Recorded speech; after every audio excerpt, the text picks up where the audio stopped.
This presentation is about interviews for athletes in terms of the media and the public and career planning. It's also about SWOT analysis and how it's a structure for athletes and young people in today's age. Okay, so the start of the presentation is basically about why athletes have interviews and what's the purpose of them. So, interviews for athletes, the reason why they do have them is for them to tell the media and the public about what's going on in their life, their opinions on certain stuff, such as the recent match they've played, how they think the game went, how they think their team played, how they think they played, etc. Future opportunities such as sponsors, what they have planned for the future, if they're going to work on their own clothing line, are they doing anything for charities where they're donating their money, etc. And basically what they do outside of their career, whether it's just chilling with family, going to the movies, what they do, how they are as a person. There are different types of interviews, such as radio interviews, television interviews, and interviews with the interviewer itself, just a one-to-one conversation. And radio interview isn't as stressful as the other two interviews. Why? Because the athlete is simply sitting down behind a microphone, just speaking to the media, speaking to the public. However, the public and the media can't actually see the athlete, so it makes it less stressful for the athlete to walk up to an interview dressed to impress, etc. However, they still need to speak formally and with correct grammar. They can't be swearing, they can't necessarily be cracking jokes as people might find it offensive. However, this has happened in a few cases as radio interviews. Athletes feel less stressed out, they feel more laid back, more relaxed as the public can't see them. So they'll tend to just come out of their comfort zone and just speak how they want to, which isn't a good thing for them on their behalf. The second type of interviews are television interviews. They're the most popular type of interviews these days, and it's usually where the public see their idols, for example, football players. Usually see them having an interview on the TV. This type of interview involves all positive communication. Everything has to be on point in terms of what they wear, how they speak, how they present their points, their opinions. Not slouching, no swearing, having good eye contact, good moderate eye contact with the interviewer, nodding their head so it looks like they're interested and they're not caring about what they say.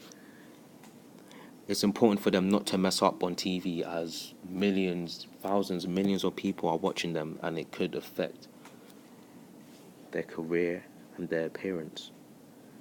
Okay. Interviews with certain people can determine how the athlete will act and present themselves. What I mean by this is the different type of people that athletes have interviews with will determine how they talk, how their body language is. For example, if an athlete was to have an interview with sponsors such as Nike, they're not necessarily going to walk up with their jeans, trainers, etc. They're going to come in presentable and ready to persuade the sponsor about what they're about, why they should get sponsored for their company, etc. So this includes all the positive communication that was on the previous page, such as moderate eye contact, no slouching, etc. They're going to have to speak really formally as they're not necessarily going to have the best relationship with the company yet, as they've just met. This, however, if the interview was to be a positive one, if it was to come out on a good note, then this could further their opportunities in terms of sponsors, as many of the public eye will see this interview and it will be launched on their website. It will also give the athlete a good name in their field.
Career planning. Having a plan for your career is the starting point of knowing exactly the field you want to take part in and what you need to do in it. It's important to know what you want to do at a very young age, or not a very young age, but at a young age, it's important to know what you want to do, as this will give you an advantage over others and give you enough time to work at your weaknesses, find out what you need in terms of qualifications to proceed in that field, the courses that you need to take a part in, GCSEs, etc., grades that you need. Knowing the qualifications needed to enter that career will give you enough time to work on your weaknesses, like I did say. Backup career. Having a backup career is important, just in case your plan A, your first career, the primary career that you wanted to do doesn't necessarily go to plan. Having a backup career, well, it will save you time. Like I'm saying, if your primary career wasn't going to plan, then your backup career will save you a lot of time in terms of looking for a new field to proceed in. You should have the qualifications for your backup career and know exactly the courses and everything that you need to do in order to proceed in it, which will make it a lot more faster in terms of actually getting involved in your backup career. That's just if your primary career doesn't work out for you. I mean, many people have the same jobs and have a passion for the same thing that you want to do. So it's hard for people to proceed and get involved in their primary career that they want to do, which is why a lot of people are found unemployed and working in jobs that they don't necessarily want to work in, because they didn't necessarily put in the effort to try and pursue their passion, while other people did. Goal setting is important as it will allow you to have something to work hard at and to strive for. I mean, goal setting is basically a structure of what you want to do in terms of your career. Like, you have one path, you know exactly what to do to get there. If you're not goal setting, then what's the point? Goal setting includes goals, short-term goals, medium goals, and long-term goals. It's basically a structure of how you're going to reach your all-time goal. For example, a bodybuilder, for example, a short-term goal for them would be to simply attend the gym from 2 times a week to 4 times a week. This is basically if he was this is basically a competition. If he was to have a competition in the next 2 months, then this is what he's going to do. This is the goals leading up to that competition in 2 months. His medium goal would to be increase his caloric surplus by 300 calories and gain at least 2 pounds a week, so he knows he's increasing in size and weight. His long-term goal would to basically win the physique show at a body fat percentage of 7% body fat. So yeah, they're all of his goals. That's just an example of goal setting, the structure of all the goals in order to reach that all-time goal. The SWOT analysis is good as it's important and helps you to structure your career. It's basically, yeah, it structures your career in terms of what you want to do.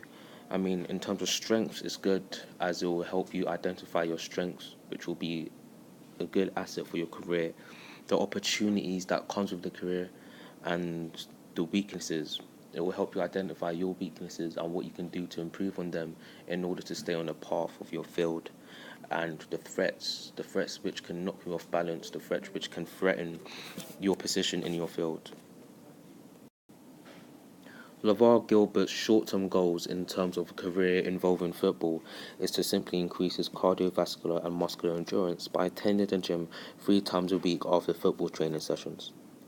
This will include exercises such as the bench press, shoulder press, and squats, and simply going on a treadmill to increase his cardiovascular endurance.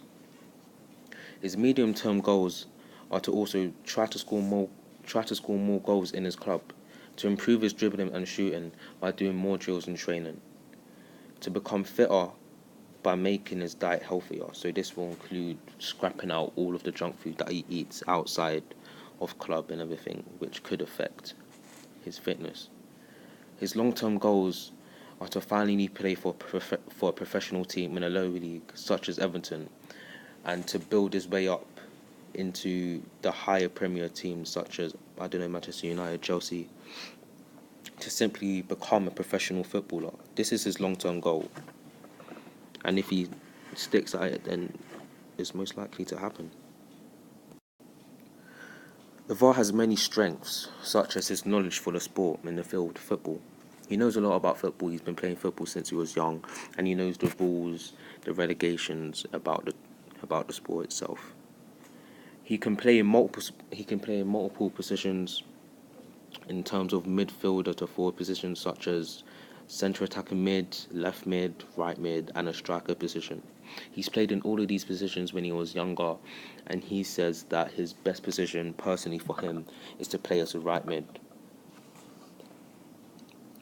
His muscular endurance is above average. He's quite a strong player.